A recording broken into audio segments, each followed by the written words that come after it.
You're chilling, sipping your drink, vibing to music, when suddenly someone slams a door and you jump like you just got drafted into a war you didn't sign up for. Your heart's pounding, your drink's on the floor, and your dignity? Gone.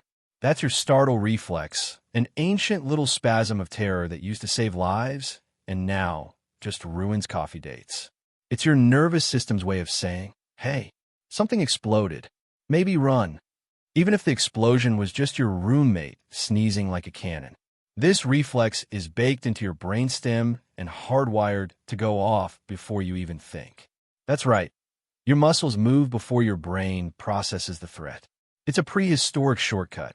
Skip the thinking. Flinch first, question later. Why? Because in the wild, the creature that paused to think got eaten. The one that leapt 6 feet into a tree at the sound of a twig? Still alive. Embarrassed. Maybe, but alive. Today, most of the threats are harmless.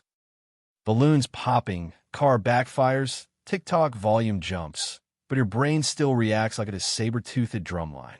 So if you've ever screamed because your toast popped out unexpectedly, don't worry. That's not you being fragile. That's your inner caveman yelling, ambush. Look, we've all been there. The lights go out, and suddenly your coat rack becomes a demon. The floor is lava, and you definitely heard footsteps when nobody else is home. Darkness flips the switch on your brain's imagination, and not in a good way. Turns out, our fear of the dark isn't childish. It's ancient. Back in the Stone Age, nighttime was when the real-life horror movie began. Predators hunted after sunset. Rival tribes raided at dawn. Fire wasn't just cozy, it was life insurance. So your ancestors developed a healthy respect for the dark, a.k.a. constant terror. Your modern brain? Still wired the same. Darkness equals lack of visual info equals increased paranoia. So when the lights go out, your brain fills in the blanks with worst-case scenarios. Because if there is something in the dark and you didn't panic, your genes don't get passed on. It's the same reason horror movies turn the lights off first. It taps into a fear that's older than civilization. No matter how smart or rational you are, when it's 2 a.m. and your hallway creaks, you become one flashlight away from a ghost hunting show. Basically, your brain still thinks every night could be your last. Sleep tight. You get left on read. You didn't get invited. Someone didn't like your Instagram post. And suddenly your chest hurts like you got hit by a truck full of feelings. That's not just drama. That's ancient social survival instinct. In prehistoric times, getting rejected by your tribe didn't just mean you were unpopular. It meant you were about to starve alone in the wilderness, eaten by wolves while humming a sad song. Being part of a group was the only way to survive, and your brain still treats social rejection as literal death. That's why rejection feels so painful, even physically. Studies show that the brain processes social rejection in the same area as physical pain.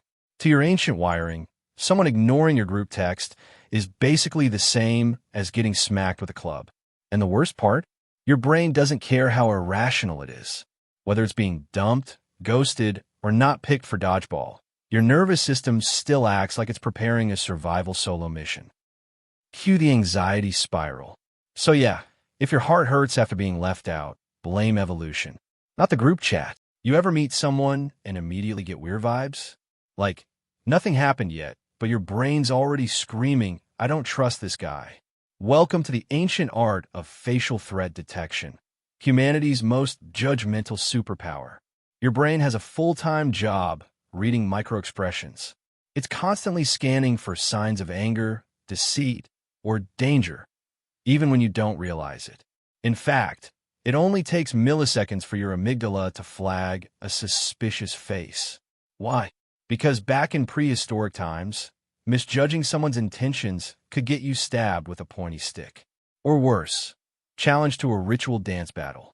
So your ancestors evolved hypersensitive face-reading skills to keep the tribe safe. Today, it's the reason you just know when someone's fake smiling. Or why your gut says, nope, before your brain can explain why. It's like emotional Wi-Fi, always scanning, always judging. Of course, sometimes it's wrong. Your brain might flag someone just because they have intense eyebrows. But still, better safe than stabbed. Basically, Your instincts are gossiping before you've even said hello. Let's play a game. I say snake or spider, and you suddenly feel itchy and uncomfortable. Why? Because your brain is a paranoid jungle tour guide who still thinks every rustling leaf is a death trap. Humans have what's called a biological preparedness to fear certain creatures, and snakes and spiders are at the top of that list. Evolution made sure that even looking at these things activates your fear centers faster than you can say nope. It's basically psychological malware from the Pleistocene. Your ancestors didn't have WebMD. If you got bitten, you either healed miraculously or died somewhere dramatically under a bush. So anyone who hesitated to avoid creepy crawlies usually had short, venom-filled life. Natural selection said, be afraid or be food. Now, most of us don't live in environments where snakes drop from trees like ninja noodles. But your brain still acts like every garden hose might hiss. Even baby spiders get the full horror soundtrack treatment. And here's the kicker. Research shows that infants, literal newborns, will show signs of fear or interest towards snake-like shapes. That's how deep this instinct goes. It's older than your bedtime routine, older than agriculture, older than language. So if you've ever screamed at a spider smaller than a raisin, don't be embarrassed. Your DNA's just doing its very dramatic job. You're driving. Someone cuts you off. You go from Mozart to murder mode in 0.2 seconds. Congratulations, you've activated your territorial aggression. Also known as this patch of earth, or asphalt, is mine, back off. Back in caveman times, territory meant survival. More land meant more food, more shelter, and more sexy Neanderthals interested in your rock collection. If someone encroached on your space, your brain treated it like an act of war. Today, that ancient instinct has been repurposed into you snarling because someone took your parking spot at Whole Foods. The funniest part? You're not even aware of it. You don't consciously decide to feel territorial rage. Your body does it automatically.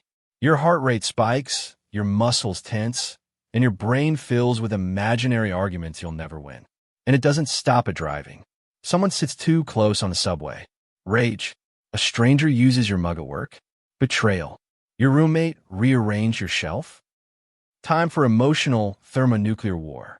It's not that you're overreacting. It's that your brain thinks you're defending a cave, stocked with winter rations and ceremonial spears. So yeah, if you've ever screamed at someone from behind a windshield, that was your inner caveman yelling, "Step off my turf," or "It's club time." Let's end with one that's quietly ruining your goals and making Netflix billions.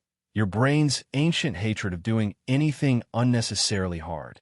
The conservation of energy instinct is why you procrastinate, why exercise feels like betrayal, and why you will absolutely find a way to carry all the grocery bags in one trip. Back in the Stone Age, food was scarce.